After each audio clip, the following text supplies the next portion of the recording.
I'm Monica and I run Pup and Me Photo. This week we are covering what makes a good photo.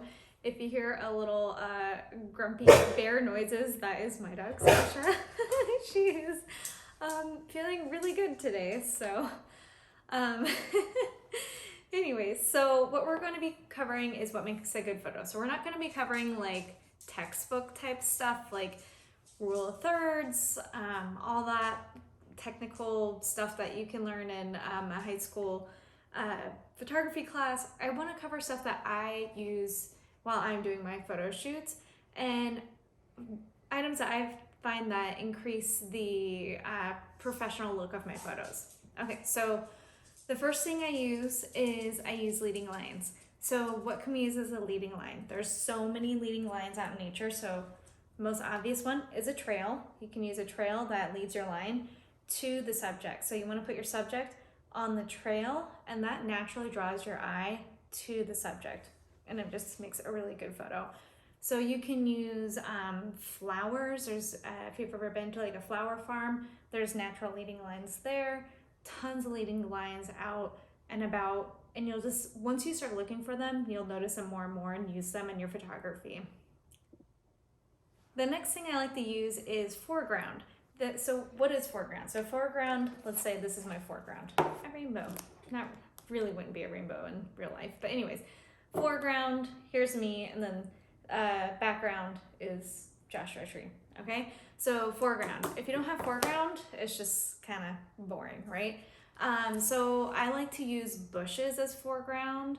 That's like my absolute favorite. So I'll crouch behind a bush, I'll take my lens, let's pretend this is my camera, and I'll like put my camera right here, so then you get just a little bit of the foreground, and then your subject, it looks gorgeous.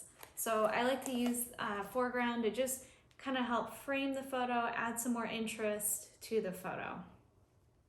Okay, so what I like to use next is leveling the horizon. I know a lot of times we don't think about this because we're just trying to get the dog's photo and we're just focusing on getting those eyes in focus and getting their attention, right? And sometimes, I'm gonna pretend this is my camera, sometimes our camera is like this, right? And the horizon's here and our horizon will now be like all crooked in the photo while the dog is straight. So this, if you level your horizon, it will make your photo look more professional and it's just easier to look at as a viewer. You're not like, feel like you're turning sideways to look because your eye naturally, like when we're looking around, the horizon is level, right? So it's just easier for the eye if the horizon is level in our photos. So let me just show you really quick. On my website, there's gonna be a guide on how to add a grid to your phone. So your grid will look something like this on your phone. And so you wanna use this grid to level the horizon. So you can use these lines. Okay, this is bad. You can use these lines. Let's pretend this is the horizon here, and you can adjust your phone to level the horizon with that grid. Hopefully that makes sense. But I have a grid set up on my professional cameras and my iPhones. It's just, I use it all the time. Okay, so another thing I like to do is using the grid. I know I just said that, but I use the grid for everything. Okay, so I use it for leveling the horizon. I also use it to place the dog's eyes on the frame where I want it. So let me show you. So I just drew up a grid, but I'm gonna draw. Okay, guys, don't judge me. Okay, I used to be a cartoonist when I was much younger. But okay, here is, oh gosh, this is like so bad.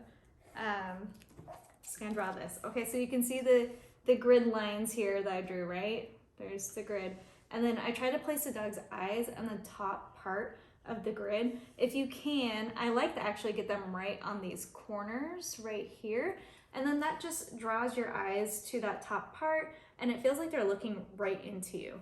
And it just makes a pleasing composition for your photo. You can also use the grid for rule of thirds. That is where you would place maybe the dog down on this part. So you can play with this. And again, rule of thirds is very textbook. So you can, there's so many videos out there on rule of thirds, you can look it up. But I like to use a grid for placing the dog's eyes and leveling the horizon. So that's how I like to do that. Thank you so much for joining. I hope that you learned something new.